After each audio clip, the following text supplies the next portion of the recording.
bicara satu-satu dulu, ya. Assalamualaikum warahmatullahi wabarakatuh. Jadi supaya tidak simpang siur, pada tanggal 16 April itu saya datang bersama Baim Wong bersama saudara-saudaranya di Pengadilan Agama Jakarta Timur. Pertanyaannya, kenapa saya datang? Ya, saya datang itu karena memang saya berkirim surat ke pengadilan. Pada tanggal 9 April 2025, saya mengajukan permohonan kepada Majelis Hakim supaya Baim Wong diperkenankan untuk mendengarkan secara langsung putusannya. Ingin hadir di dalam persidangan sebagaimana dalam suratnya. Ini surat saya. Ini secara supaya jangan sampai ada simpang siur, ada sesuatu yang tidak paham. Jadi saya berkirim surat ke Pengadilan Agama Jakarta Selatan. Saya sebelum berkirim surat, Baim itu telepon saya, "Bang, bagaimana cara, apakah boleh saya hadir di dalam mendengarkan putusan?" Sebagai kuasa hukum, saya ikhtiar berkirim surat ke Pengadilan Agama Jakarta Selatan yang pada intinya itu seperti ini.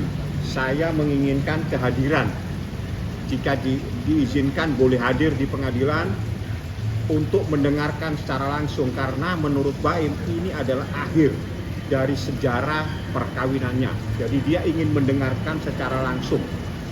Nah, dari surat ini saya mendapatkan jawaban dari Pengadilan Agama seperti ini.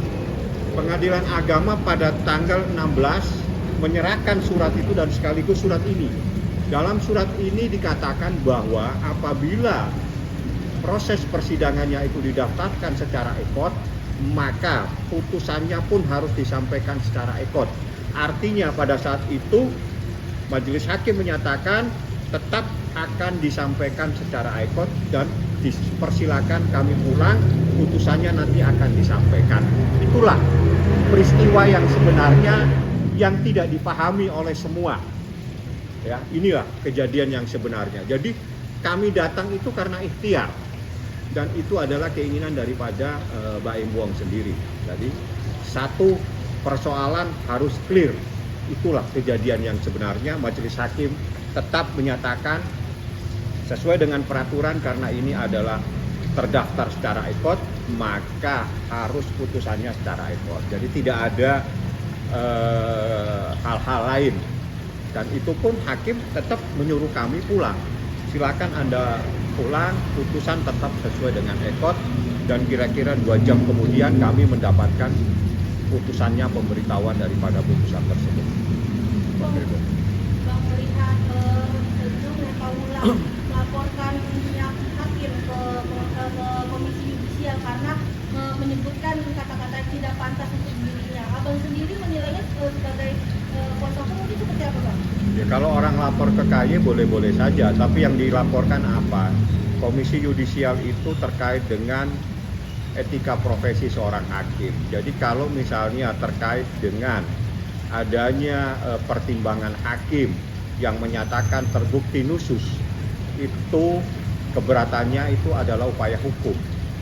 Ya, upaya hukum di tingkatan sesuai dengan tingkatannya.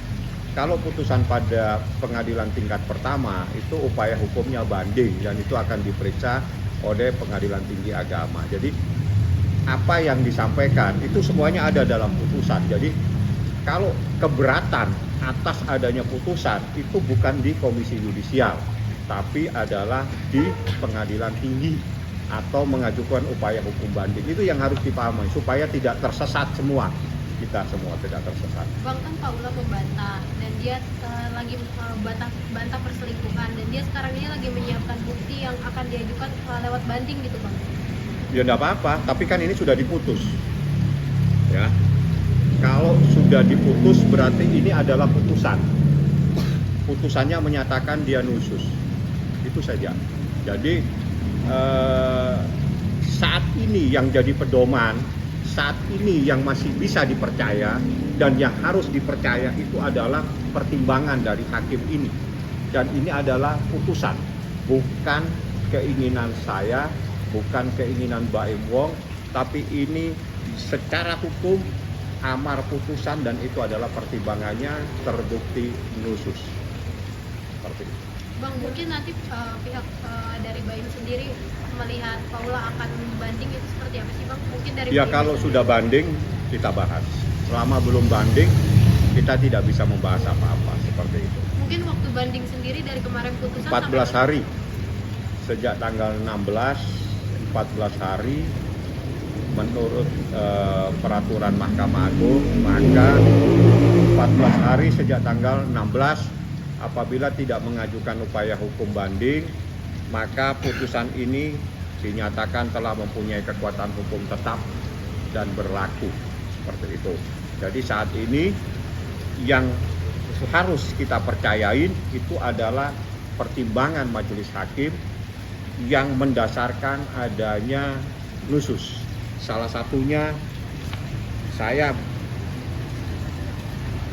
jadi pertimbangan yang selama ini katanya tidak ada, itu semuanya ada.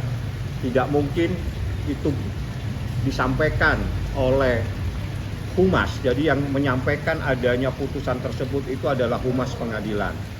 Dia adalah menyampaikan intisari daripada putusan, di mana di dalam pertimbangannya itu seperti adanya nusus. Nusus itu adalah seorang istri yang durhaka kepada suaminya. Itu pertimbangannya itu ada di sini semua. Disinilah muncul kalimat adanya nusus atau adanya pertimbangan yang menyatakan bahwa seorang istri itu durhaka kepada suaminya. Jadi dinyatakan di sini termasuk adalah keluarnya istri dari rumah suaminya tanpa izin. Nusus adalah kedurhakaan seorang istri terhadap suaminya dalam hal-hal yang diwajibkan baginya untuk taat kepadanya. Ini adalah pertimbangan hakim. Ini adalah dasar, bukan kemauan saya.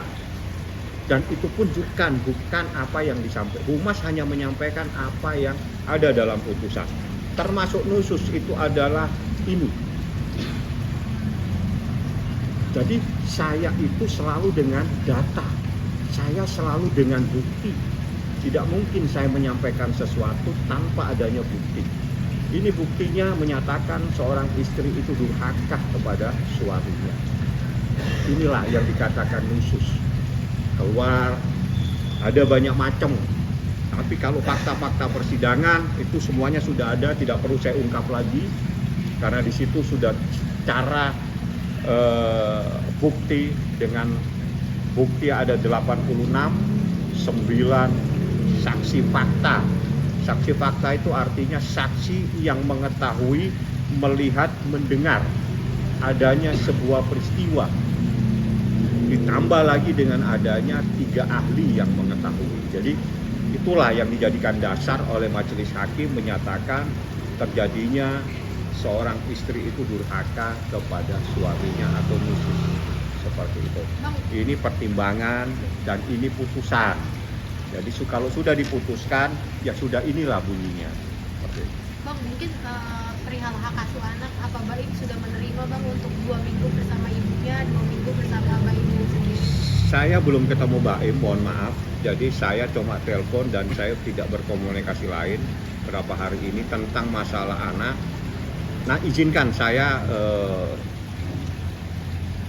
besok coba saya akan telepon. Perkembangan terakhir saya tidak tahu. Nanti kalau saya menyampaikan sesuatu takutnya malah menimbulkan salah paham lagi. Jadi biar saja dulu yang saya tanggapi seperti itu. Apa yang disampaikan oleh Humas Pengadilan Agama Jakarta Selatan itu adalah dasarnya keputusan.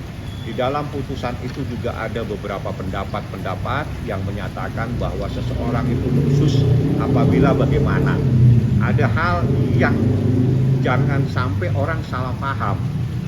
Tidak bisa membedakan tentang perzinahan dan nusus.